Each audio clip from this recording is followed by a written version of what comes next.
Hi, it's Dr. Paul Anderson, and I want to talk to you in this session about pills, taking pills, why we take them with or without food, how to best optimize your pill taking experience, and how to avoid some of the problems people have when taking pills. This is a real common question that I get asked, and I probably over time with patients, it's been one of the more perplexing little tiny details to work out. So a lot of times when you see your doctor or your healthcare provider, there's a million things going on, and you get treatment plans, and you come back with a lot of information, but that might have included a number of things that came in capsules or tablets or some sort of thing that you have to take, and there might be a label from the pharmacy on it that gives you direction. There may not be. And these would be the little things that your doctor probably could have told you, but you were busy working on all the other stuff that you were working on. And so what happens a lot of times is people will then potentially take a pill, let's just say, and if it's not taken at the wrong time, you can wind up with some either not the type of outcome that you want, or an adverse event, or a paradoxical event, I mean backwards. You can take it with food and it's supposed to be without food, or take it without food, it's supposed to be with food, and you have something happen from that. So I just want to go through some of the basics. Now, if it's from a pharmacy, generally speaking, there will be flag labels on them. For instance, take with a full glass of water, or take with food, or take before eating 1 hour, or take at bedtime, or something of that nature. And that's very, very common. But sometimes there's no direction, or sometimes maybe your doctor will say, well, the label won't say anything, but if I were you, I would take this with food. Now, if it's something like a dietary supplement, an over-the-counter thing, again, there may or may not be a lot of guidance on there. And that is sometimes important to know about. So the first thing is, why does timing matter, if it does? There's some things that really doesn't matter when you take them. Well, there are some things that you may want to take at a certain time of day. For example, thyroid medication, you might want to take that earlier in the day. Normally we prescribe that when you first wake up before you eat. So there's two parts of that. The first wake up is thyroid medication is part of supporting your thyroid function, so it's part of improving and increasing your metabolism. So for most people, not everybody, but for most people, if they take their thyroid medication at night before they go to bed, they'll be wakeful all night. So it's better to take that during the day.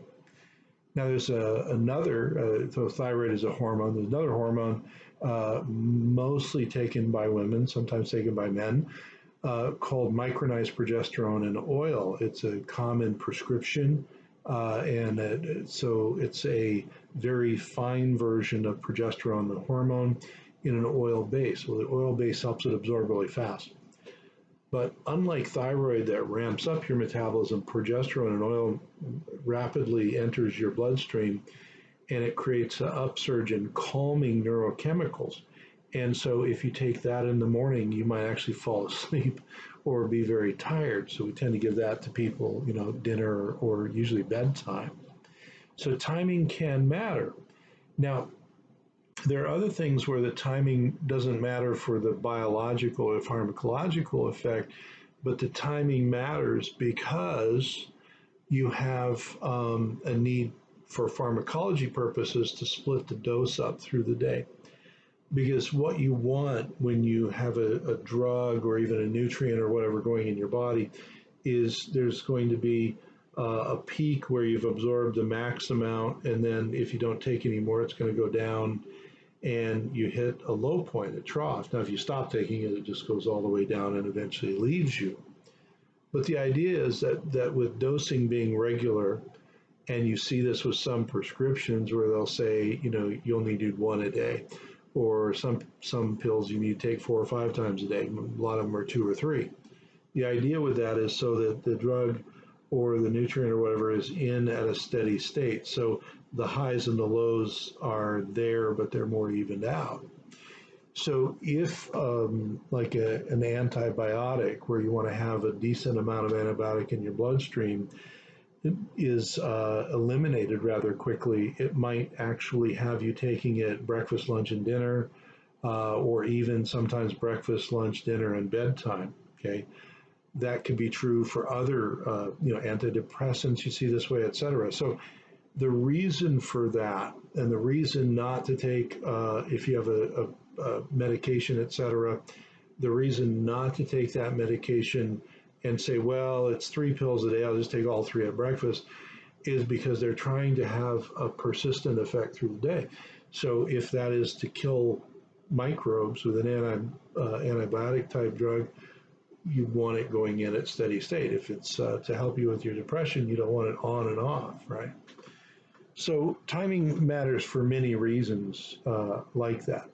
So there can be morning and evening sort of predilections for drugs, and normally those are labeled as such. The prescription will say, take after dinner, or take early in the morning, or whatever.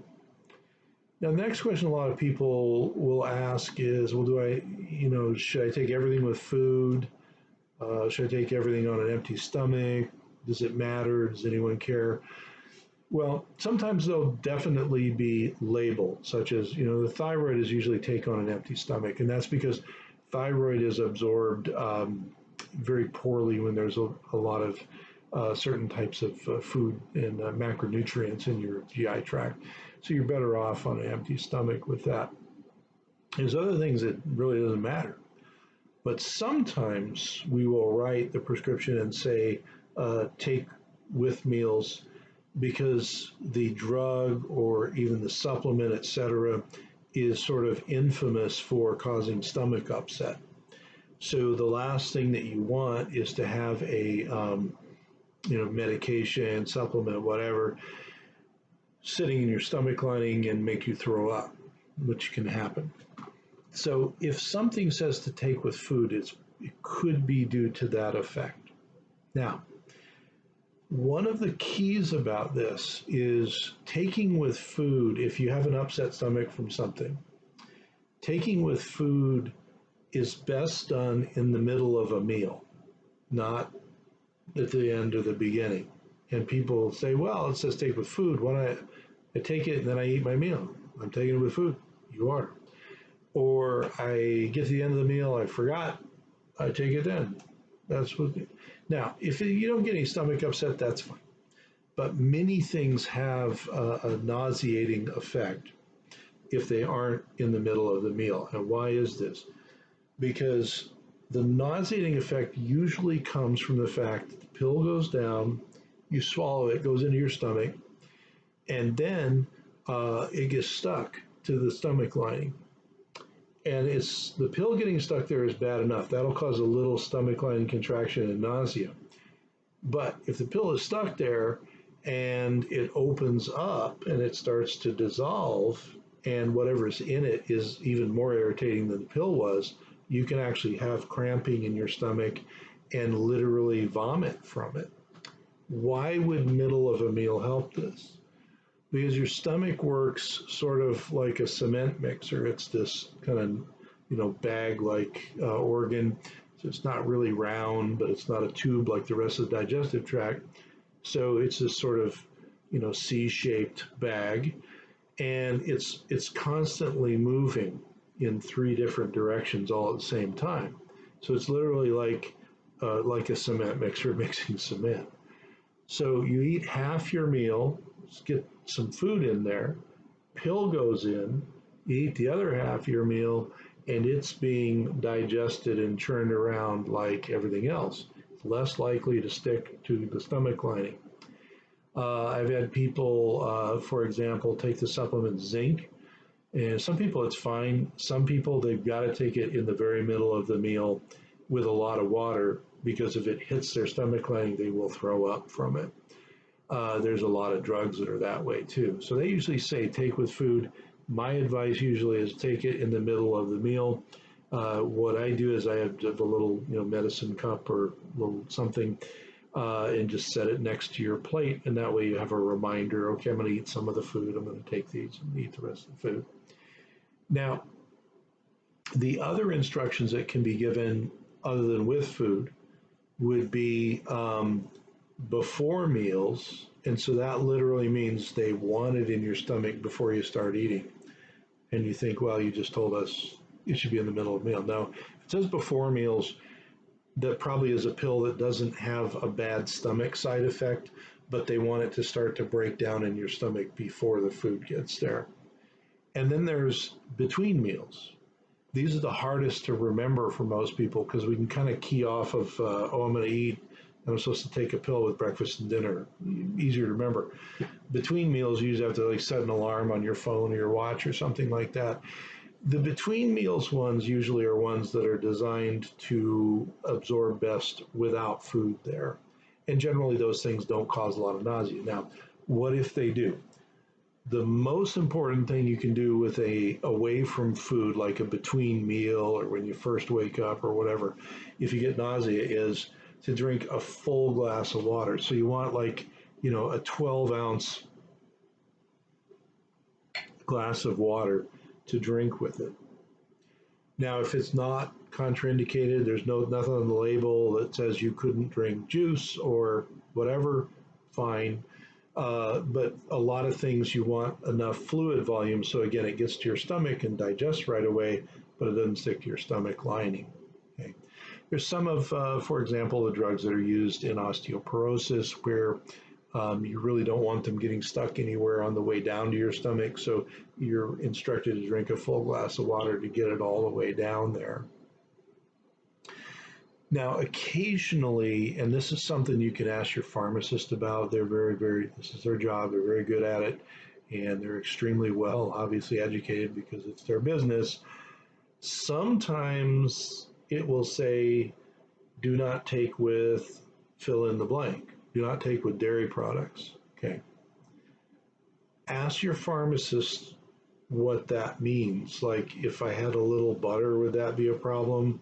Or are you talking about with a glass of milk? Or don't take it with ice cream or any dairy product? Because sometimes there are, exceptions there. For example, there are some things for which it's a component of the dairy that is, in cheese and milk, but would not be, say, in a little bit of butter. So if you happen to take it and there's no problem with food and you had toast with butter on it, that's probably going to be fine. Talk to your pharmacist. If you take it and you just drank a milkshake, probably not going to be fine. Okay. So a lot of times it'll be specific things. Now, we all know, or we probably have seen, there's often things about don't take this with alcohol. So that's very important because if a drug says don't take with alcohol, it usually has a collaborative interaction with the alcohol that can kill you or harm you in a big, big way. And we don't want that to happen to you either. So if you get a label on your prescription and it doesn't make sense to you, or you want to know how far apart can I have dairy in this, or even alcohol or whatever, ask the pharmacist, because a lot of those are either safety for you, literally combinations that say don't take together can kill you. That's why they have those labels. But also sometimes it's just you're going to be wasting the effect of the drug if you take it with what you're not supposed to take it with. So if it says don't take with dairy products, you take it with a bunch of dairy products, you may not absorb any of that drug, for example. Well, I'm Dr. Paul Anderson. This has been me talking today about pills and pill taking, one of the most common questions that I get. If you enjoy, please comment, like, share, subscribe, all of that. And I'll be back with some other questions and answers later.